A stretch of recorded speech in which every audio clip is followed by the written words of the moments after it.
कहते हैं कि हर कहानी के दो पहलू होते हैं और हमें कभी भी एक तरफा कहानी सुनकर तुरंत फैसला नहीं करना चाहिए, क्योंकि ऐसा करना किसी की जिंदगी बर्बाद कर सकता है।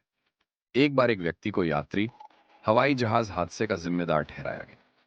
जब पुलिस ने उसे गिरफ्तार किया और पूछताछ की, तो उसने अपनी सफाई में एक अजीब कहानी सुनी।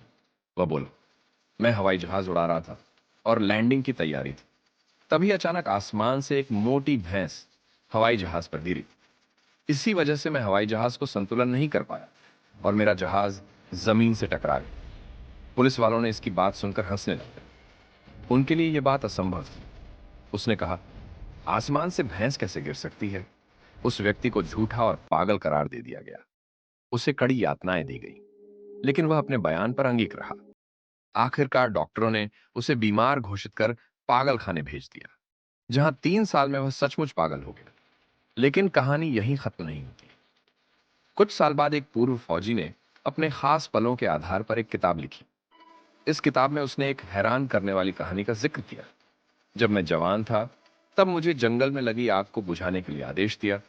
तब हमने हेलीकॉप्टर से एक बड़ी बाल्टी बांधी, जैसे समुद्र से भरकर आग के ऊपर डालना। कई बार हमने सफलता से भरकर आग पर पानी डाला। तीसरी बार हमने बाल्टी को समुद्र से भरा तो कुछ हलचल हुई। तब हमने ध्यान दिया तो बाल्टी में समुद्र से बड़ी भैंस आ गई। फौजी कप्तान ने आगे लिखा, हमने सोचा अगर इसको जंगल के ऊपर फेंकेंगे तो यह भैंस आग में जल जाएगी। इसीलिए हमने बाल्टी को समुद्र में खाली कर दी।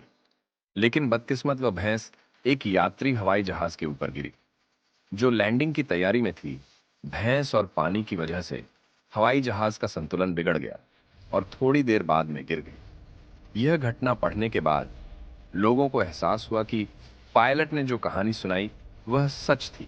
लेकिन जब तक बहुत देर हो चुकी थी, पायलट की जिंदगी बर्बाद हो चुकी थी। जो पहले ठीक था, वह अभी सचमुच में पागल हो चुका था। यह कहानी में एक महत्वपूर्ण सबक देती है। हमें कभी भी कहानी सुन एक तरफा विश्वास नहीं करना चाहिए। हर घटना के दो पहलू हो सकते हैं।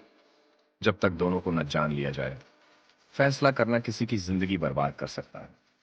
इस वीडियो को शेयर जरूर करें